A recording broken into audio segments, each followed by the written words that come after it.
Hello दोस्तों, आज हमारा 22nd लेक्चर है काइनेमेटिक्स चैप्टर का और motion in a plane chapter का। और इस 22nd लेक्चर में हम देखेंगे रिवर बोट प्रॉब्लम्स को। ठीक है, तो ये रिवर बोट प्रॉब्लम्स को कभी कभी स्विमर बोट प्रॉब्लम्स या फिर स्विमर रिवर प्रॉब्लम्स के नाम से भी जाना जाता है। और ये थोड़ा सा डिफ़िकल्ट पार्ट है इस चैप्टर का, रिलेटिव मोशन का। एक स्पेशली रिलेटिव मोशन में इसके प्रॉब्लम्स में लोग फंस जाते हैं क्योंकि इनको कॉन्सेप्ट अच्छे से क्लियर नहीं होता है। तो आज उसी कॉन्सेप्ट को मैं काफ़ी क्लियर करूंगा और इस तरह के क्वेश्चन को आप कितनी जल्दी सॉल्व कर सकते हो उसी को हम इस लेक्चर में देखेंगे। ठीक है, तो चलिए स्टार्ट करते हैं। आप यदि नए हो मेरे चैनल पे तो please do subscribe. It will help me to make more videos, actually motivate me to make more videos like this. So okay fine, so let's start. तो आज मैं टॉपिक आज का लिखता हूँ। आज का हमें डिस्कस करना है रिवर बोट प्रॉब्लम। सो रिवर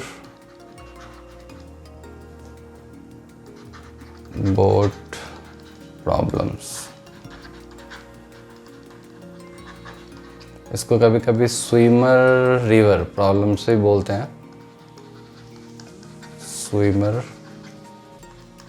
रिवर प्रॉब्लम्स,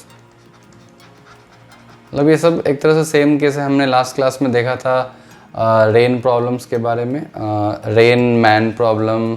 फिर एक जनरल हमने ये भी देखा था रिलेटिव वेलोसिटी के क्वेश्चंस को कैसे सॉल्व करेंगे। इसमें थोड़ा सा कुछ टर्मिनोलॉजी इन्वॉल्व है इस टॉपिक में, रिवर बोट प्रॉब्लम्स में। तो पहले उस टर्म्स को समझते हैं अच्छे से और कैसे उस टर्म्स को हम अप्लाई करेंगे प्रॉब्लम्स में, वो भी हम इस लेक्चर में देखेंगे। ठीक है, तो सबसे पहले मैं क्या करता हूँ, सबसे पहले मैं एक रिवर बना देता हूँ।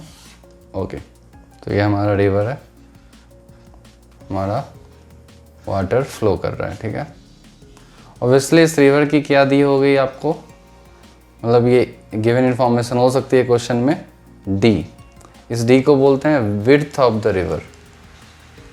D is the width of river हमारी है। ठीक है, और इस रिवर की कोई स्पीड होगी, तो इस रिवर का हम स्पीड बोल देते हैं वी आर। और क्या है ये वी आर?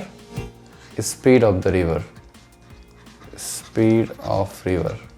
ठीक है, हम एज्यूम करते हैं कि अभी इसी डायरेक्शन में रिवर फ्लो कर रहा है। Actually speed of the river को दो पार्ट्स में डिवाइड किया गया, एक अपस्ट्रीम बोलते हैं, एक डाउनस्ट्रीम बोलते हैं। मतलब बोट की एक तरह से स्पीड उसके रेस्पेक्ट में हो सकती है। सपोज बोट इस पर मूव कर रहा है, तो बोट अब डाउनस्ट्रीम में मूव कर सकता है, अपस्ट्रीम में मूव कर सकता है। ठीक है, तो वो तो मोशन इन स्ट्रेट लाइन का केस हो गया, काफ़ी सिंपल केस है, वो मैं डिस्कस नहीं कर रहा हूँ। क्योंकि यदि बोट रिवर के डायरेक्शन में मूव करे तो टोटल रिलेटिव वेलोसिटी क्या हो जाएगी, रिवर की स्पीड प्लस बोट की स्पीड टुगेदर। यदि बोट हमारी अपस्ट्रीम में मूव कर रही है, रिवर के अगेंस्ट मूव कर रही है, तो हम उसको सबट्रैक्ट कर देंगे और उस क्वेश्चन को सॉल्व कर सकते हैं। तो लेकिन आज के लेक्चर में हम इसकी बात नहीं करेंगे, वो तो काफ़ी सिंपल है। आई थिंक उस तरह के प्रॉब्लम्स को आप आसानी से सॉल्व कर सकते हो। मेन प्रॉब्लम जो जेईई मेंस या एडवांस में आता है या फिर नीट में आता है, वो आपको जब बोट या फिर स्विमर रिवर के परपेंडिकुलर डायरेक्शन में या फिर रिवर के दूसरे डायरेक्शन में ट्रेवल करता है। सपोज रिवर की ये डायरेक्शन है एक्स डायरेक्शन, वो किसी और डायरेक्शन में ट्रेवल करता है, रिवर को क्रॉस करना चाहता है एक तरह से, तब उस केस में क्या क्या चीज़ें होगी उसको हम इस लेक्चर में देखेंगे। तो अपने स्पीड ऑफ रिवर समझ गया, और क्या डेटा गिवन होगा। सपोज हमने बोट कंसिडर किया, हमारा एक बोट है। ठीक है, तो ये हमारा बोट है, इसमें टर्म्स को आपको समझना है। अब ये बोट को उस पार जाना है तो कैसे जा सकता है, या तो सीधा वो ऐसे चला जाएगा रिवर को क्रॉस करते हुए, या फिर किसी एंगल पे जा सकता है और वो पहुंच जाए। तो देखो, यदि वो सीधा जाना चाहेगा, ऐसे जाना चाहेगा, तो ऐसे तो पहुंच नहीं पाएगा। वो जाना चाह रहा है ऐसा, मगर उसकी कुछ ड्रिफ्ट हो जाएगी। तो एक टर्म है हमारा ड्रिफ्ट। क्यों ड्रिफ्ट हो जाएगी? वो यहाँ पे पहुँच जाएगा, वो जाना चाहेगा यहाँ पे ए पॉइंट पे, लेकिन वो पहुँच जाएगा बी पॉइंट पे। क्यों पहुँच गया? क्योंकि वो उसकी रिवर के रेस्पेक्ट में एक स्पीड होगी इस डायरेक्शन में, और रिवर की स्पीड ऑलरेडी है, तो एक तरह से वेक्टर एडिशन यहाँ हो गया कि उसकी रिजल्टेंट स्पीड जो ग्राउंड से होगा, ग्राउंड से देखने वाला ऑब्जर्वर क्या देखेगा कि वो बी पॉइंट पे पहुँच गया, और वो रियलिटी में बी पॉइंट पे पहुँच जाएगा। वो तो खुद सोच रहा है कि मैं ए पॉइंट पे जा रहा हूँ। ठीक है, वो अपना रो कर रहा है। कभी कभी ऐसे बोल देता है कि a boatman try to row his boat perpendicular to the river flow. तो इसको एक्चुअली एक टर्म बोल देते हैं, को थोड़ा सा पेशेंस रखना है, धीरे धीरे आपको समझ में आ जाएगा। तो इसको VBR बोल देते हैं। ये क्या है VBR? ये VBR है velocity of boat with respect to river, या फिर इसके लिए एक अदर टर्म भी है, इसको हम बोलते हैं velocity of boat in still water. अब यहाँ लोगों को कन्फ्यूजन होता है, ये दोनों सेम है। VBR मतलब एक तरह से इसको ऐसे ही बोल सकते हैं, velocity of boat relative to water. ठीक है, ये तीनों टर्म सेम है, लोगों में कन्फ्यूजन यही होता है, ये VBR को ही लोग समझ नहीं पाते हैं। VBR है velocity of boat with respect to river, river के रिस्पेक्ट में उस बोट की क्या स्पीड है। अब वो बोटमैन जो रो कर रहा था वो एक्चुअली रिवर के रिस्पेक्ट में अपने आप को रो कर रहा था, तो वो चाह रहा था A पॉइंट पे पहुंचना, लेकिन वो पहुंच जाता है B पॉइंट पे। वो अपने तरफ से पूरा प्रयास कर रहा था कि मैं थीटा इक्वल्स टू 0, मैं थीटा मेजर करूँ, यहाँ कॉमन होता है थीटा मेजर करना। तो ये हमारा वर्टिकल डायरेक्शन है, ठीक है, ये x है और ये y है। तो वर्टिकल डायरेक्शन में बिल्कुल मूव कर रहा था, मतलब थीटा आप यहाँ से मेज़र कर सकते हो। तो थीटा समझो, सपोज मैंने थीटा 0 लिखा, यहाँ पे थीटा 0 डिग्री है, मतलब वर्टिकल से कोई एंगल बना के नहीं, वो सीधा जा रहा था, वो जाने की कोशिश कर रहा था, लेकिन वो पहुँच जाता है पॉइंट B पे। ठीक है, क्योंकि ये इसकी रिजल्टेंट स्पीड है। मैं एक डायग्राम में वेक्टर बना रहा हूँ, ये इसकी VB velocity of boat with respect to ground.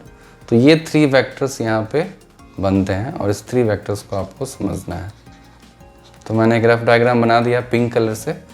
VBR state ऐसा वेक्टर है और VR ऐसा वेक्टर है, ये हमारा VR वेक्टर है क्योंकि रिवर इस डायरेक्शन में है, रिवर की स्पीड, और ग्राउंड के रिस्पेक्ट में उसकी वेलोसिटी ऐसी होगी।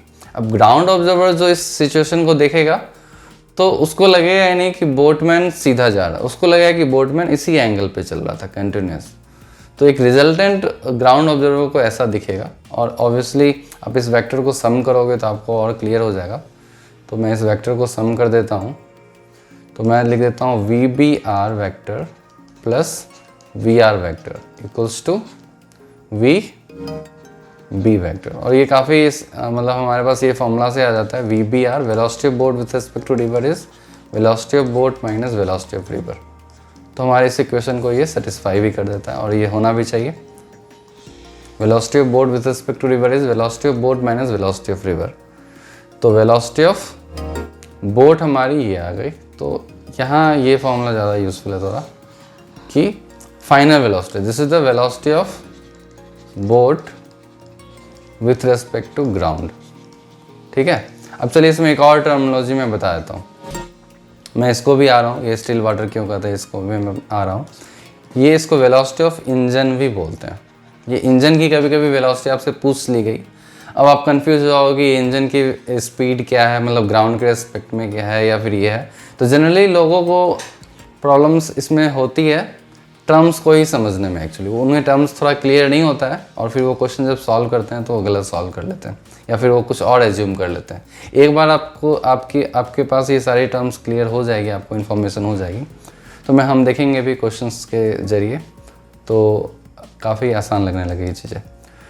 ठीक है, तो अभी मैं टर्म्स की ही बात कर रहा था। तो ये हमारा वेलोसिटी ऑफ इंजन यदि पूछा है क्वेश्चन में, तो वेलोसिटी ऑफ इंजन का मतलब है velocity of boat with respect to river, इसको आपको याद रखना है। ठीक है, और velocity of boat with respect to river is the, इसको ऐसे भी बोल सकते हैं, इसका चलो मैं इसका 4 डेफिनेशन आपको बता दिया। Apparent velocity of boat, apparent velocity of boat, और tries to row the boat, tries to row. ठीक है, कभी कभी क्वेश्चन में दे देगा कि a boatman try to row his boat at an angle 60 degree from the vertical, that means boatman 60 degree पे वो ट्राई कर रहा है, और फिर वो जाके किसी एंगल पे वो पहुंच जाएगा। तो सपोज मैं एक और डायग्राम से इसको और मैं क्लियर कर देता हूँ। सपोज हमारा ये रिवर है, ठीक है, और अब बोटमैन इस डायरेक्शन में सोचा वो इस एंगल पे वो ट्रेवल करना। ठीक है, तो इस एंगल में ट्रेवल करने पे क्या होगा, रिवर की स्पीड तो ऐसे है। अब रिवर की स्पीड एग्जैक्टली यहाँ पे भी हो सकता है या फिर आगे भी बढ़ सकती है, मतलब depending on the river speed और डिपेंडिंग ऑन वो कितने एंगल पे, ये पूरे एंगल पे डिपेंड करता है। मतलब ऐसा क्वेश्चन पूछ सकता है कि वो कितने एंगल पे ट्रैवल करे सो दैट वो एग्जैक्टली अपोजिट पॉइंट पे पहुँचे, ऐसा भी हो सकता है। तो ये क्वाइट पॉसिबल है।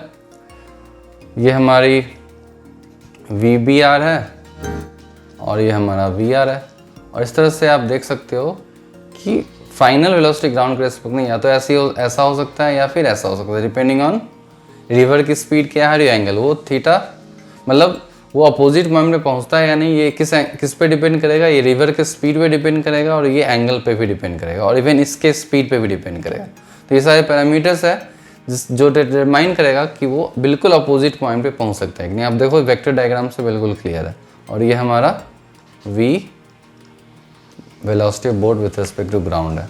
तो ये वेक्टर का सम हमेशा इस तरह से आपको ड्रॉ करना है कि velocity of boat, the velocity of boat with respect to ground होता है, ये हमेशा summation of velocity of boat with respect to river plus velocity of river होता है, ठीक है। तो ये था कॉन्सेप्ट। अब इसमें 3 केसेस होते हैं और उस 3 केसेस को समझ लेते हैं अच्छे से। केसेस, क्योंकि क्वेश्चंस इन केसेस से ही आते हैं और कुछ क्वेश्चंस डायरेक्टली इन जनरल तरह से आ जाते हैं क्वेश्चन। तो चलिए मैं 4 केसेस बता देता हूँ, ठीक है। ठीक है, केस 1 जो हमारा है, केस 1 है काफ़ी सिंपल है। केस 1 का स्टेटमेंट मैं बताता हूँ। केस 1 का स्टेटमेंट है कि बोटमैन जो है वो रिवर को क्रॉस करना चाह रहा है शॉर्टेस्ट पॉसिबल टाइम में। So want to cross river in shortest, आपको बस इस केसेस को याद रखना है तो क्वेश्चन थोड़ा जल्दी बन जाएगा। शॉर्टेस्ट नहीं भी याद रखोगे तो मैंने जो भी इन्फॉर्मेशन दिया उससे आप क्वेश्चन सॉल्व कर सकते हो, अभी जो मैंने बताया है। बस केसेस को ध्यान में रखने से क्वेश्चन थोड़ा और जल्दी से सॉल्व हो जाते हैं, ठीक है। तो wants to cross the river in the shortest possible time. अब बोटमैन को मतलब नहीं है कि वो बोटमैन कहाँ पे पहुंचे, ठीक है। इसको ऐसे कर देता हूँ। अब यहाँ बोटमैन को ये मतलब नहीं है कि वो एग्जैक्टली अपोजिट एंड पे पहुंचे, नहीं, बस उसको जल्दी से जल्दी उस पार पहुंच जाना है, ठीक है। एग्जैक्टली अपोजिट पहुंचे या नहीं ये इसमें नहीं है, तो यही इसको डिफ्रेंशिएट करता है अदर केसेस से। केस 1 है कि he wants to cross the river in the shortest possible time. तो उसको क्या करना पड़ेगा, किस एंगल पे उसको जाना पड़ेगा या फिर उसका शॉर्टेस्ट पॉसिबल टाइम क्या होगा। तो यही एक तरह से आपको इसमें क्वेश्चन पूछेगा। क्वेश्चन आपसे थीटा पूछ सकता है और क्वेश्चन टाइम पूछ सकता है कि कितना टाइम लगा उसको क्रॉस करने में। ऑब्वियसली कुछ गिवन थिंग्स आपको होगी। अब चलिए इसका केस 2 देखते हैं। केस 2 है हमारा, ये क्रॉस तो करना चाहता है लेकिन इसको ये बिल्कुल अपोजिट एंड पे पहुंचना चाहता है। इसको ड्रिफ्ट नहीं चाहिए, उसको एक्चुअली ड्रिफ्ट बोलते हैं। जब वो अपोजिट एंड पे कोई बोटमैन नहीं पहुंच पाता है, उससे कुछ डेविएशन पे पहुंचता है, तो उसी डेविएशन वाले पार्ट को हम ड्रिफ्ट बोल देते हैं। तो ड्रिफ्ट एक टर्मिनोलॉजी है यहाँ पे। इस पर्टिकुलर पार्ट को हम बोल देते हैं, ये हमारा ड्रिफ्ट है, drift of that particular boatman, okay. तो ड्रिफ्ट ऑब्वियसली पॉसिबल है। सपोज रिवर बहुत तेज़ी से चल रही है और उसकी स्पीड काफ़ी कम है और वो क्रॉस करना चाहता है, तो आपको लगता है कि वो सामने पहुंच पाएगा? बिल्कुल नहीं, रिवर ही उसको बहा ले जाएगा। तो ड्रिफ्ट तो होना ही है। तो ड्रिफ्ट अब जीरो करने के लिए उसकी भी स्पीड होनी चाहिए उतनी, और स्पीड भी होना चाहिए साथ में। यदि स्पीड है सपोज और वो बिल्कुल रिवर के रेस्पेक्ट में वो बिल्कुल परपेंडिकुलर चल रहा है, तब तो ड्रिफ्ट जीरो पॉसिबल है क्या? बिल्कुल नहीं पॉसिबल है, क्योंकि इस दोनों वेक्टर का सम हमेशा उसको ड्रिफ्ट देगा ही। तो क्या करना पड़ेगा उसको, किसी एंगल पे लेफ्ट साइड में। तो ड्रिफ्ट जीरो करने के लिए उसको क्या करना पड़ेगा, एक तरह से यहाँ पे मैं बना रहा हूँ, इसको किसी एंगल पे चलना पड़ेगा, तभी जाके यदि ऐसा केस होता है। यदि आप ध्यान से देख रहे हो, ये हमारा VBR है और ये हमारा VR है। तो इसी केस में ये तीनों वेक्टर इस तरह से हो रही है, एक राइट ट्रायंगल बन रहा है। तो यही एक ऐसा केस होगा जिसमें वो बिल्कुल अपोजिट पहुंच पाएगा। तो हम इसमें क्या लिखते हैं, केस 2 हम लिख देते हैं। हमारा केस 2 है कि फॉर जीरो ड्रिफ्ट। तो ये काफ़ी सिंपल है। उसको अपोजिट एंड, और इसको मैं लिख देता हूँ wants to reach opposite and. उसे बस बिल्कुल अपोजिट जाना है, उसको टाइम की परवाह नहीं है, उसको कितना टाइम लगेगा उससे कोई मतलब नहीं है, बस उसको बिल्कुल अपोजिट जाना है। ये हमारा केस नंबर 2 है। अब इस पे प्रॉब्लम्स आते हैं। अब इन सारे केसेस को हम देखेंगे कि इस सारे केसेस में हमें थीटा इसमें ऑब्वियसली निकालना होगा और टाइम कितना लगता है ये हम देखेंगे। अब चलिए हमारा केस 3 है। अब केस 3 हमारा है जो कि जनरली क्वेश्चंस केस 3 पे नहीं आते हैं, और ये हमारा केस 4 है। जनरली 1 और 2 केसेस पे आते हैं जो स्टैंडर्ड केसेस हैं। केस 3 हमारा ये है कि ऐसा भी पॉसिबल हो सकता है कुछ जीरो ड्रिफ्ट करने की कोशिश तो कर रहा है मगर उससे हो नहीं रहा है। क्यों नहीं हो रहा है, उसके पीछे एक ही रीज़न हो सकता है कि उसकी स्पीड ही सफिशिएंट नहीं हो। ठीक है, तो उसकी स्पीड ही सफिशिएंट नहीं हो तो वैसे केस में क्या होगा, वो चाह रहा था जीरो ड्रिफ्ट करना मगर वो जीरो ड्रिफ्ट नहीं कर पाया और उसकी कुछ ड्रिफ्ट हो जाएगी, तो या तो क्वेश्चन पूछ जाएगा कि आप ड्रिफ्ट निकाल लो। तो इसमें केस 2 के भी यदि 2 पॉसिबल सिनेरियो है, या तो आपसे सिर्फ ड्रिफ्ट पूछ सकता है, ड्रिफ्ट निकालो, या फिर आपसे पूछ देगा, एक इंपॉर्टेंट है इसमें, थोड़ा सा ये एडवांस लेवल के क्वेश्चन में आ जाता है कि ये आपसे पूछ सकता है minimum time to reach other नहीं, अपोजिट में लिख देता हूँ, टू रीच अपोजिट एंड। अब उसने ये बना लिया है अपना लक्ष्य कि नहीं ड्रिफ्ट हो तो हो, मेरे को बिल्कुल अपोजिट ही पहुंचना है। अब ड्रिफ्ट होके वो अपोजिट कैसे पहुंचेगा, उसका ड्रिफ्ट होके उसके बाद उसको क्या करना पड़ेगा, उसको दौड़ना पड़ेगा, दौड़ के वो अपोजिट एंड पे उसको पहुंचना पड़ेगा। एक तरह से मैं डायग्राम से बनाया था, कुछ ऐसा होगा। सपोज उसकी स्पीड भी नहीं है, तो ऐसे मतलब स्पीड नहीं है तो वो ड्रिफ्ट को तो कम करने की कोशिश कर रहा है, तो कम करने के लिए ऑब्वियसली उसको लेफ्ट साइड में किसी एंगल पे मूव करना पड़ेगा, और रिवर की स्पीड इतनी थी कि उसकी ड्रिफ्ट जीरो हो ही नहीं पाई, तो वो यहाँ पे पहुँच गया। लेकिन उसका लक्ष्य था कि उसको अपोजिट पहुँचना है, तो उसने क्या किया, उसको स्पीड, उसकी कुछ ग्राउंड स्पीड दी होगी, सपोज v इसकी ग्राउंड स्पीड है, तो उसको ये टाइम आपका t2 और ये टाइम t1, एक तरह से मतलब एक तरह से ये टाइम, तो t1 प्लस t2, उसको t1 प्लस t2 को आपको मिनिमम करना है। ठीक है, तो मिनिमम ऑफ दिस t1 और t2, तो ये एक तरह के प्रॉब्लम्स होते हैं, तो थोड़ा सा डिफिकल्ट लेवल में आते हैं, तो इस प्रॉब्लम को ही मैं डिस्कस करूँगा। और एक होता है आपसे सीधे क्वेश्चन पूछ देगा ड्रिफ्ट निकालने का, तो मतलब ये दोनों थर्ड केस ऐसा है कि जहाँ उसकी स्पीड उतनी नहीं है और सपोज आपको कोई एंगल दे दिया कि उसकी कम स्पीड है और इस एंगल पे वो जा रहा है, उसकी आप ड्रिफ्ट निकाल लो, तो आप ड्रिफ्ट निकाल सकते हो। तो ये हमारा केस 3 टाइप्स के प्रॉब्लम है। अब केस 4 में जनरल प्रॉब्लम्स आ जाते हैं, जनरल टाइप के प्रॉब्लम्स, तो वो हम डिस्कस करेंगे। तो ओवरऑल आप देखोगे तो यही 4 केसेस से मिला जुला के क्वेश्चंस इस river boat problems, swimmer problems पे आते हैं। ठीक है, तो आई थिंक ये चारों केस आपको समझ में आ गया होगा, और ये और अच्छे से समझ में आएगा जब ये केसेस को मैं बारी बारी से आपको एक्सप्लेन करूँगा और अच्छे तरीके से। और ये टर्मिनोलॉजी भी, चलो मैं इस टर्मिनोलॉजी को थोड़ा सा और एक्सप्लेन कर देता हूँ। ये जो velocity of boat with respect to river है, इसका मतलब है velocity of boat with respect to river या फिर velocity of boat in still water. अब इसमें लोगों को डाउट होता है स्टिल वाटर का मतलब कि ग्राउंड हो गया, नहीं, स्टिल वाटर मतलब कि जब आप वेलोसिटी ऑफ बोट बता रहे हो रिवर के रेस्पेक्ट में, तो ऑब्वियसली वो फ्रेम रेस्ट में हो जाता है। यदि velocity of A with respect to B आप बोल रहे हो, इसका मतलब क्या हुआ कि आपके रेस्पेक्ट में बी तो रेस्ट में है, आपकी वेलोसिटी है उसके रेस्पेक्ट में, तो इसको आपको समझना है। तो यही है, velocity of boat relative to water, ये दोनों सब सेम ही है। तो चलिए केस 1 को डिस्कस करते हैं क्विकली। तो हमारा केस 1 है wants to cross the river in the shortest possible time. तो चलिए मैं केस 1 लिख देता हूँ। थोड़ा सा आपको इस लेक्चर में पैसेंस रखना पड़ेगा। जब हमारा ये सारे केसेस ख़त्म हो जाएंगे और जब हम प्रॉब्लम डिस्कस कर लेंगे तो आपको डेफिनेटली इस पर मास्टरपीस आपको मास्टरी हो जाएगी। ठीक है, तो केस 1 हमारा क्या है, आपको सारे केसेस याद होना चाहिए।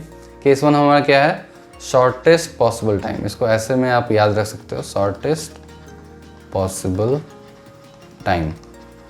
उसको अपोजिट एंड पहुंचना है सबसे कम टाइम में। ठीक है, तो क्या होगा, उसको क्या करना पड़ेगा, तो हम एक जनरल लेते हैं कि हमने एज्यूम कर लिया कि उसकी स्पीड VBR है और वो किसी एंगल पे चला, ठीक है, और रिवर की स्पीड है ये VR और ग्राउंड के रेस्पेक्ट में वो ऐसे पहुंच गया। तो ये हमारा जनरल डायग्राम है VB, ठीक है, वो यहाँ पहुंच गया। अब ये x इसकी जनरल ड्रिफ्ट है, ठीक है, जनरल ड्रिफ्ट आपसे पूछा तो ये जनरल केस है। ये x0 भी हो सकता है डिपेंडिंग ऑन ये एंगल एंड ऑल। तो ये चीज़ है आपको गिवन है और आपको क्या निकालनी है, आपको मिनिमम टाइम निकालना है, शॉर्टेस्ट पॉसिबल टाइम, ठीक है। तो इसको कैसे सॉल्व करेंगे, ये सपोज आपके पास क्वेश्चन दिया है, सपोज आप क्वेश्चन ही समझ लो कि velocity boat with respect to river, आपको ये थीटा निकालना है जिससे कि वो सबसे कम टाइम में ऊपर पहुंच जाए। तो सबसे पहले क्या करना है, आप देखो ये जो VB है इस VB का कंपोनेंट होगा VX और VY, और VY तो इसका VY कंपोनेंट और VX कंपोनेंट, VX कंपोनेंट तो सिर्फ VX कंपोनेंट इस दोनों का कंपोनेंट, एक तरह से इस दोनों वेक्टर को आप ऐड करोगे तो ये VB वेक्टर आएगा, ठीक है। तो इस दोनों के x कंपोनेंट को यदि ऐड करोगे तो हमारा ये x कंपोनेंट आ जाएगा और इसके y कंपोनेंट को आप देख लोगे तो VB का हमारा y कंपोनेंट आ जाएगा, ठीक है। तो अब ये हमारी रिवर की डेप्थ d है, तो टाइम क्या होगा, टाइम सबसे पहले क्या करोगे आप, डिस्टेंस डिवाइड बाई, ये distance divide by vertical speed, so VY। अब dy VY आप करोगे तो आपको टाइम निकल जाएगा और इस टाइम को आपको सबसे शॉर्टेस्ट निकालना है कि क्या होगा। तो सबसे पहले इसके लिए VY कैलकुलेट करते हैं। तो VY क्या होगा, VY आप देख सकते हो dy डिवाइड बाई, VY में सिर्फ VBR का कंपोनेंट है तो मैं क्या लिखूँ इसको, VBR cos थीटा। अब इस क्वांटिटी को आपको मिनिमम करना है, तो ये मिनिमम कब होगा, डिनोमिनेटर मैक्सिमम होगा, और d is a constant quantity, width of river तो कांस्टेंट है और VBR भी कांस्टेंट है, किस स्पीड से वो जा रहा है वो भी कांस्टेंट है। तो इसमें बस थीटा बचता है। अब थीटा की क्या वैल्यू लें सो दैट डिनोमिनेटर हमारी मैक्सिमम हो जाए। तो कॉस थीटा की मैक्सिमम वैल्यू क्या होती है, 1 होती है। दैट मीन्स थीटा हमारा क्या होना चाहिए, थीटा हमारा 0 डिग्री होना चाहिए। दैट मीन्स यदि for theta equals to 0, for theta equals to 0 he will reach opposite end in shortest possible time, shortest possible, इसमें कुछ भी आपको सोचना नहीं है, भले ड्रिफ्ट उसका कितना भी हो जाए लेकिन वो सबसे पहले पहुंच जाए, उस पार पहुंच जाएगा, भले उसका ड्रिफ्ट हो या ना हो।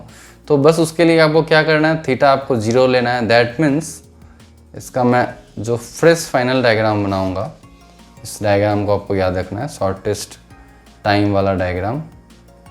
तो शॉर्टेस्ट टाइम वाला ये VBR होगा, तो मतलब उसको हमेशा रो करना पड़ेगा सामने की तरफ। स्विमर को भी सपोज सबसे पहले पहुंचना है तो हमेशा बोट के रिवर के रेस्पेक्ट में वो हमेशा रो करेगा 0 डिग्री पे परपेंडिकुलरली, तभी वो शॉर्टेस्ट टाइम में पहुंच पाएगा। और ये VR है और ये हमारी वो उसकी ड्रिफ्ट हो जाएगी ऑब्वियसली, ये हमारी VB है, ठीक है। तो ये वेक्टर होगा और थीटा हमारा 0 आ गया। तो टाइम आप निकाल सकते हो, तो टाइम भी यही आ गया, time equals to d divide by VBR, क्योंकि यही ये इसका मिनिमम टाइम आ गया। तो इसको आपको याद रखना है, इसको आप याद रख सकते हो। ऐसे ही पूछ सकते हैं कि उसका ड्रिफ्ट क्या है, तो ड्रिफ्ट का काफ़ी सिंपल है, ड्रिफ्ट क्या हो जाएगा इसमें, यदि ड्रिफ्ट पूछ लेता है, इसी केस में आपको second part of the question suppose drift आपसे पूछ लिया तो ठीक है। तो ड्रिफ्ट कैसे निकालोगे, x होता है स्पीड इनटू टाइम, तो हॉरिजॉन्टल में कितनी स्पीड है, हॉरिजॉन्टल में स्पीड उसकी सिर्फ VR ही आगे, हॉरिजॉन्टल में तो सिर्फ VR ही है ना, VR ही कंपोनेंट है, तो VR इंटू आप टाइम से मल्टीप्लाई कर दो, तो VR इंटू, इसको याद रखने की ज़रूरत नहीं है, d बाई VBR। तो ये आपकी आ गई ड्रिफ्ट। तो ड्रिफ्ट इस तरह से निकाल सकते हो, ये x कंपोनेंट तो सिर्फ VR ही है, तो x कंपोनेंट इंटू टाइम ये आपका उसका टोटल x ड्रिफ्ट आ जाएगा। आप ये एंगल वगैरह भी निकाल सकते हो, कितने एंगल पे वो पहुंच गया, तो ये सब क्वेश्चन। तो आई थिंक केस 1 काफ़ी सिंपल है और केस 1 आपको क्लियर हो गया होगा। केस 1 पे ऑब्वियसली मैं कुछ और प्रॉब्लम्स लूँगा, आप चिंता मत करो। तो चलो अब केस 2 को देखते हैं। चलिए केस 2 हम देखते हैं। केस 2 सबसे पहले केस 2 समझते हैं, केस 2 क्या है। मैंने ब्रीफ दे दिया था आपको लेकिन फिर भी समझते हैं। तो अब इसमें केस 2 में चाहिए आपको जीरो ड्रिफ्ट, उसको तो बिल्कुल अपोजिट पहुंचना है, ठीक है। अब जीरो ड्रिफ्ट में मैं एज्यूम करके बस ये चल रहा हूँ कि उसकी सफिशिएंट स्पीड है, तो ऊपर मतलब सामने वो पहुंचने के मतलब पहुंच सकता है वो, ये मैं एज्यूम कर रहा हूँ। हमारा केस 3 में था कि उसकी स्पीड नहीं है उतनी। अच्छा तो केस 2 और केस 3 को दोनों को मर्ज भी कर सकते हो, मतलब जीरो ड्रिफ्ट नहीं होता है। तो ठीक है, केस 2 हमारा जीरो ड्रिफ्ट है और हमने ये रिवर बना दिया और उसका हमने विड्थ बना दिया। अब क्या करना पड़ेगा, जीरो ड्रिफ्ट के लिए उसको क्या चाहिए, हमारा वेक्टर ऐसा होगा VBR, ताकि वो ग्राउंड के फ्रेम में डायरेक्टली अपोजिट पहुंच जाए। मतलब ग्राउंड की जो स्पीड होगी बिल्कुल ऐसी होनी चाहिए VB। अब ये एंगल थीटा है, ठीक है। तो जनरली आपको ये गिवन होगा और ये गिवन होगा, तो इसकी मदद से आप क्या निकाल सकते हो, आप साइन थीटा की वैल्यू निकाल सकते हो। साइन थीटा कितना आ गया, VR डिवाइड बाई VBR, बस ये आंसर आ गया। मतलब उसको किस एंगल पे चलना पड़ेगा, उसको sine inverse VR by VBR इस एंगल पे यदि वो चलता है तो बिल्कुल अपोजिट वो पहुंच जाएगा, ठीक है। अब देखो साइन थीटा की वैल्यू तो हमेशा 1 से कम होगी, तो इसका मतलब क्या हुआ, VR by VBR should be less than 1। अब इसी में देख लोगे speed of river should be less than speed of boat with respect to river. तो इससे एक कंडीशन आ जाता है हमें कि अब उसको उस पार जीरो ड्रिफ्ट के लिए क्या होना चाहिए, उसकी जो स्पीड है रिवर के रिस्पेक्ट में वो ग्रेटर होगी रिवर से, तभी वो उस पार पहुंच पाएगा। यदि ये ग्रेटर नहीं होती है तो साइन थीटा का वैल्यू ग्रेटर देन 1 नहीं हो सकता। यदि रिवर की वैल्यू ज़्यादा होती है न्यूमरेटर की वैल्यू डिनोमिनेटर से, तो जीरो ड्रिफ्ट पॉसिबल है ही नहीं, जो कि हम केस 3 में पढ़ेंगे, ठीक है। तो इस केस में आपको जीरो ड्रिफ्ट के लिए इस तरह की कंडीशंस आपको दी होगी, तो आप आसानी से एंगल वो निकाल सकते हो कि किस एंगल पे जीरो ड्रिफ्ट होगा, और टाइम भी निकाल सकते हो। आपको टाइम यदि निकालना है तो D by vertical component. Vertical component आप देख लो इसकी VB ही है, नहीं वर्टिकल कॉम्पोनेंट इसका VBR हम cos थीटा कर देंगे, तो VBR cos थीटा, ठीक है। अब साइन थीटा की वैल्यू आपको पता है तो cos थीटा डाल के आप निकाल सकते हो। तो प्रॉब्लम से हम इसको डिस्कस करेंगे, ये और क्लियर हो जाएगा, ठीक है। तो ये था हमारा केस 2।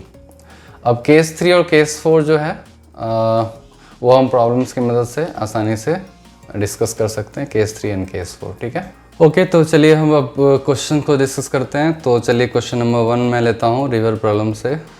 तो ये हमारा क्वेश्चन है, आप इस क्वेश्चन को पहले ट्राई करो।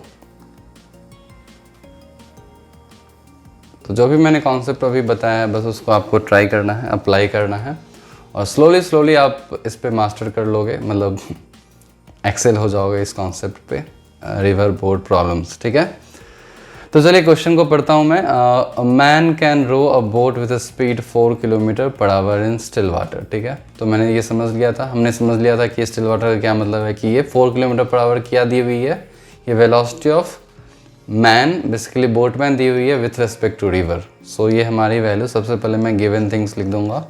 तो ये VBR की वैल्यू हमें दी हुई है 4 किलोमीटर पर आवर, ठीक है, और VR की वैल्यू हमें दी हुई है 2 किलोमीटर पर आवर। तो ये हमारे पास गिवन थिंग है और वो रिवर क्रॉस कर रहा है। तो देखो आपको कितने सिंपल तरीके से आप इसको बना सकते हो। तो चलो मैं डायग्राम बना देता हूँ, वो रिवर क्रॉस कर रहा है, ठीक है। अब क्या किया हमें, फर्स्ट पार्ट में हमसे पूछ दिया गया कि in what direction will his boat be headed if he wants to reach a point on the other bank directly opposite. अब इससे हमें पूछा है कि उसको डायरेक्टली अपोजिट पहुंचना है, तो किस डायरेक्शन में वो हेड करे, ये 4 से। तो अब ये अब केस 2 का है, केस 2 में हमने देखा था कि उसको डायरेक्टली अपोजिट पहुंचना है, तो ये हमारा 2 है और ये ऐसा कुछ डायग्राम बनेगा, और ये थीटा। तो आप बिल्कुल साइन थीटा निकाल सकते हो डायरेक्टली 2/4, बस यही है इसमें। थीटा आपका आ गया 30 डिग्री और ये आंसर हो गया। बस आपको कॉन्सेप्ट क्लियर हो जाना चाहिए। जब कॉन्सेप्ट क्लियर हो जाएगा तो आप इन क्वेश्चंस को within 10 seconds, 5 seconds to 10 second आप क्वेश्चन को सॉल्व कर सकते हो। तो हमारा फर्स्ट पार्ट आ गया आंसर 30 डिग्री, ओके। उसको 30 डिग्री पे मूव करना होगा। चलो बी पार्ट हम देखते हैं। बी पार्ट क्या है कि suppose width of the river हमारी 4 किलोमीटर दी हुई है, तो how long will take to cross the river. तो इसी केस में उसको क्रॉस करने में कितना टाइम लगेगा देख लो। 4 डिवाइड बाई 4 cos 30, इसका कॉम्पोनेंट आप ले लो वर्टिकल डायरेक्शन में, तो 4/4 इंटू √3/2, 4 कैंसिल हो गया, तो हमारा टाइम क्या आ गया 2/√3, और ये हमारा सेकेंड पार्ट का आंसर आ गया। देख लो ये भी 5 सेकेंड्स टू 10 सेकेंड में सॉल्व हो गया। तो ये हमने फर्स्ट 2 पार्ट सॉल्व कर दिया। अब देखता हूँ सी पार्ट क्या है।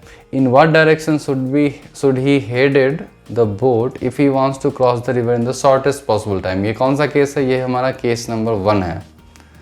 अब केस नंबर 1 आप सॉल्व करोगे, ये जो थर्ड पार्ट है हमारा केस नंबर 1 का है, तो उसको क्या करना पड़ेगा, मैंने बताया था उसको इस ऐसे डायरेक्शन में मूव करना पड़ेगा। और ये VR है, VR की वैल्यू लिख देता हूँ 2, और ये 4 है, और ये ऐसे पहुँचेगा। ये तो उससे भी आसान है। टाइम इक्वल्स टू ये इसकी विड्थ दी हुई है 4, सो 4 डिवाइड बाई 4, सो हमारा 1 आवर आंसर आ गया। तो उसको लगेगा कितना टाइम, 1 घंटा। ठीक है, ओके। डायरेक्शन पूछ दिया आपसे, इन what direction should he headed. अरे तो आपको ये भी नहीं कैलकुलेट करना है, डायरेक्शन क्या होगा उसकी 0 डिग्री, उसको 0 डिग्री एंगल पे जाना होगा। सपोज फोर्थ पार्ट ये पूछता आपसे कि कितना टाइम लगेगा, तो 1 आवर। तो हमारा क्वेश्चन नंबर 1 क्लियर हो गया। तो चलिए क्वेश्चन नंबर 2 मैं लेता हूँ। क्वेश्चन नंबर 2 आपके पास ये रहा। ओके, ये हमारा क्वेश्चन नंबर 2 है। अब इसको कैसे आप सॉल्व करोगे, आप पहले क्वेश्चन को पढ़ लो क्या क्वेश्चन है। ठीक है, क्वेश्चन हमारे पास रिवर की स्पीड दी हुई है। हमारा रिवर की स्पीड कितनी है, रिवर की स्पीड हमारी 14 मीटर पर सेकेंड है। ठीक है, अब बोटमैन ट्राइज टू रोज। अब इसमें आपको समझने की बस ये ज़रूरत है कि tries to row his boat, इसका मतलब हुआ apparent speed of the boatman with respect to river. So VBR के बारे में ये बता रहा है। तो इसने दिया 127 degree from the river flow, that means ये रिवर फ्लो है, तो इस रिवर फ्लो से 127 डिग्री, दैट मीन्स वो इस डायरेक्शन में बोट कर रहा है। VBR की ये एंगल है, और ये एंगल हमारा 127 है।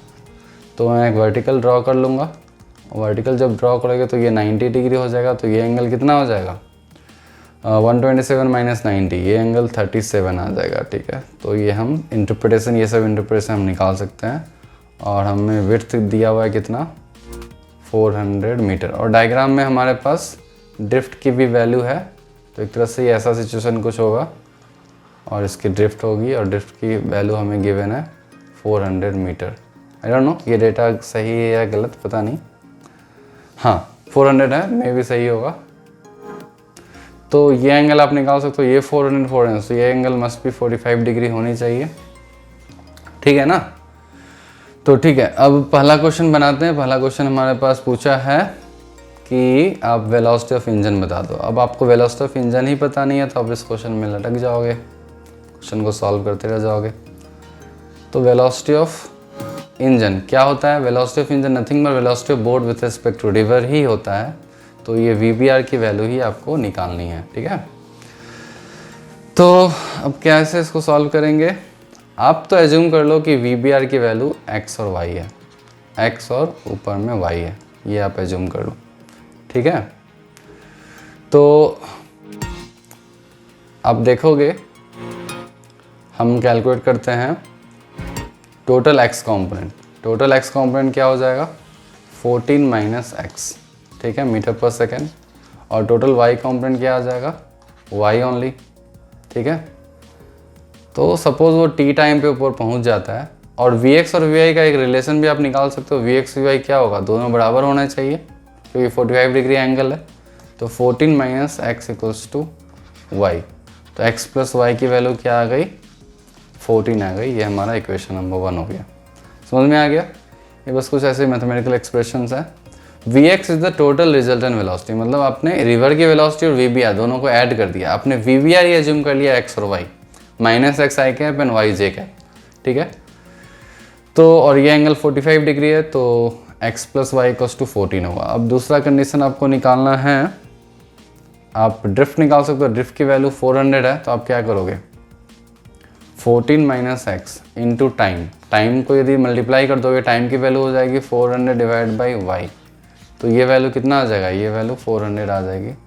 सेम ही तो क्वेश्चन नहीं आ रहा है, आई थिंक सेम ही क्वेश्चन आ रहा है, तो ये आपको नहीं लगाना है, तो कुछ और सोचना है, ठीक है। और कुछ एक और कंडीशन आपको सोचना है कि और क्या कंडीशन इसकी हो सकती है,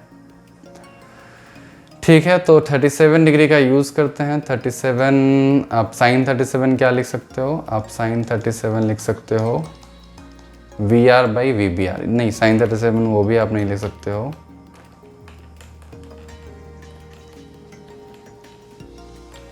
आप tan 37 लिख लो। तो मैंने tan 37 लिख दिया, और tan 37 की क्या वैल्यू क्या लिख सकते हो, tan 37 equals to V y by V x. हाँ ये तो मैं लिख सकता हूँ, आई थिंक tan 37 की value y divide by 14 minus x. I hope ये आंसर डिफरेंट आना चाहिए, 3/4, ठीक है। ये मैं कंडीशन, इसके अकॉर्डिंग मैं कंडीशन लगा सकता हूँ। ये हमारा x बाई वाई की वैल्यू हो जाएगी, x बाई वाई नहीं एक्चुअली y बाई tan 37 है ना, तो 14 माइनस एक्स बाई वाई होगी।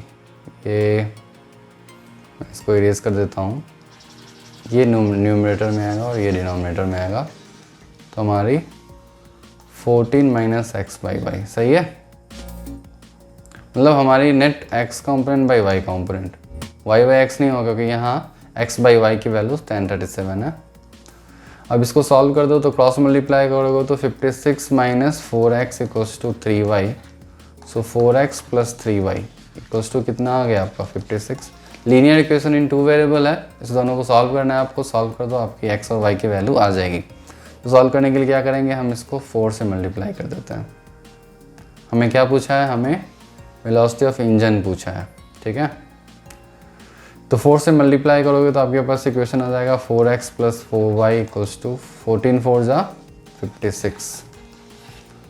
सब्ट्रैक्ट कर दो तो y इक्वल्स टू 0 आ गया, y हमारा 0 आ गया रियली। ओके y हमारा 0 आ गया, तो हम x की वैल्यू क्या करेंगे, x की वैल्यू निकाल लेंगे। तो हमारे पास इक्वेशन था x y 0 है तो x की वैल्यू 14 है, तो 14 मीटर पर सेकेंड, दैट मीन्स मतलब y कंपोनेंट है ही नहीं, मतलब ऐसे हो जा रहा है। ऐसा कैसे पॉसिबल है, कुछ तो प्रॉब्लम है आई थिंक। ओके तो सेकेंड क्वेश्चन में मैंने क्या किया है मिस्टेक, मैं अपने स्टेप्स को ही लिखता हूँ। मैंने x एज्यूम कर लिया था, x और y मैंने एज्यूम किया, तो vx मैंने लिखा 14 माइनस एक्स, ठीक है, और vy मैंने लिखा y। ओके मैंने मिस्टेक कर लिया, मैंने मिस्टेक किया, मेरे को समझ में आ गया, तो इसको मैं इरेज कर देता हूँ। ओके आप भी शायद समझ गए हो मैंने क्या मिस्टेक किया है।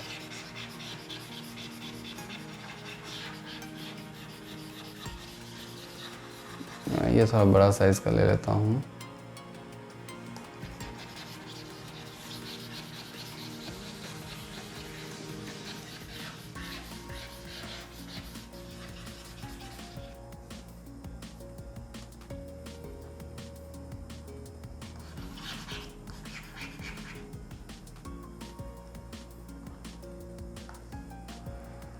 चलो मैं इसको सॉल्व करता हूँ यहाँ से।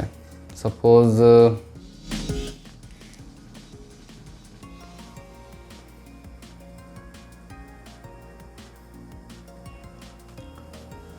ठीक है, तो Vx हमारा 14 माइनस एक्स है और Vy हमारी y है, और मैंने लिख दिया 14 minus x equals to y. क्यों मैंने लिख दिया, क्योंकि Vx और Vy दोनों 45 डिग्री है, तो ये दोनों कंपोनेंट बराबर होगा, तो ये हमारा फर्स्ट इक्वेशन आ गया। तो चलिए अब सेकेंड इक्वेशन मैं लिख देता हूँ। सेकेंड इक्वेशन आप लिखोगे यहाँ पे, तो फर्स्ट इक्वेशन मैं फिर से लिख देता हूँ। फर्स्ट इक्वेशन हमारी है x plus y equals to 4 नहीं होगा, x plus y equals to 14। तो x plus y equals to 14, ये हमारा फर्स्ट इक्वेशन है। और सेकेंड इक्वेशन आप ध्यान से देखोगे तो ये जो हमने x एज्यूम किया था और ये हमने y जो एज्यूम किया था, ये एंगल हमें दिया हुआ है, ये एंगल हमें 37 दिया है। इसका मतलब ये हुआ कि tan 37 की वैल्यू 3/4 है और ये किसके बराबर है, x/y के बराबर। That means 3y equals to 4x। ये हमारा सेकेंड इक्वेशन। अब इस दोनों इक्वेशन को हम सॉल्व करेंगे और हमारा आंसर आ जाएगा। तो चलिए इसको सॉल्व करते हैं, इस दोनों इक्वेशन को। तो मैं x की वैल्यू पहले निकालता हूँ। सो x प्लस वाई के बदले मैं क्या लिखूँगा, 4/3x इक्वल्स टू 14। तो हमारा 7/3x इक्वल्स टू 14। तो x हमारा 6 आ गया, 6 मीटर पर सेकेंड। तो y हमारा क्या आ जाएगा, 8 मीटर पर सेकेंड। तो हमारा, मैं चाहूँ तो वेक्टर फॉर्म में लिख सकता हूँ, VBR की वैल्यू हो जाएगी -6i cap plus 8j cap, या फिर इसका मैग्नीट्यूड आपसे निकालना पूछा जाए निकालने के लिए, तो मैग्नीट्यूड इसका root of 6 square plus 8 square, मतलब 10 मीटर पर सेकेंड आपको इंजन की स्पीड आ गई। ठीक है। अब time taken to cross the river, अब काफ़ी सिंपल है। टाइम टेकन कैसे निकालोगे, t equals to vertical speed, Vy की क्या है स्पीड, Vy की स्पीड मैंने बताया था, Vy की स्पीड आपकी है y। ठीक है। तो आप y डिवाइड, डिस्टेंस कितनी है इसकी, d की वैल्यू 400 है, तो 400 डिवाइड बाई y, और y की वैल्यू हमारी 8 है ना, 8। तो आपका कितना टाइम आ गया, 50 सेकेंड आ गया। तो इस तरह से आप क्वेश्चन को सॉल्व कर सकते हो। ठीक है। तो ये हमारा रिवर प्रॉब्लम हो गया। तो चलिए लास्ट एक और क्वेश्चन हम कर देते हैं, क्वेश्चन नंबर 3। क्वेश्चन नंबर 3 को मैं देता हूँ आपके पास, ये क्वेश्चन नंबर, चलो ये नहीं देता हूँ, एक और क्वेश्चन देता हूँ, ये भी सिमिलर है, तो चाहो आप इसको ट्राई कर सकते हो। ठीक है। तो चलो मैं क्वेश्चन पढ़ देता हूँ क्विकली। क्वेश्चन हमारा है, a man can swim at a speed of 5 kilometre per hour with respect to water. तो हमारी VBR वैल्यू दी हुई है, वेलोसिटी ऑफ, और VSR आप बोल सकते हो, velocity of swimmer with respect to, और velocity of man with respect to river.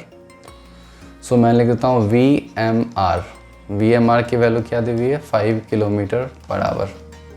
He wants to cross the river, तो मैंने रिवर बना दिया और मैंने इसकी विड्थ बना दी 1.5 किलोमीटर, और river is flowing with 3 kilometre per hour. अब देखो इस क्वेश्चन को कैसे सॉल्व करता हूँ।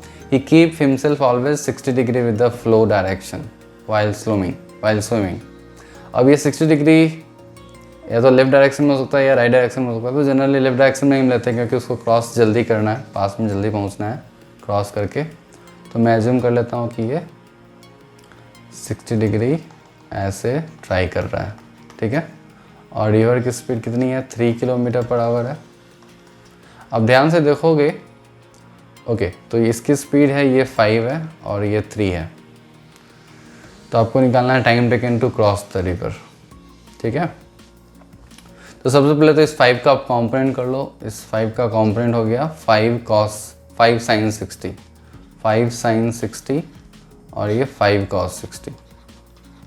तो टोटल वर्टिकल स्पीड Vy निकालो। Vy टोटल स्पीड क्या होगी, 5 cos 60 होगी। तो ये तो काफ़ी सिंपल है। तो टाइम आ जाएगा d divide by Vy, total vertical distance divide by vertical speed, और आपको x से कोई मतलब नहीं है, इसमें ड्रिफ्ट पूछा नहीं है आपसे। तो टोटल 1.5 डिवाइड बाई 5 cos 60 कितना हो जाएगा, 5/2।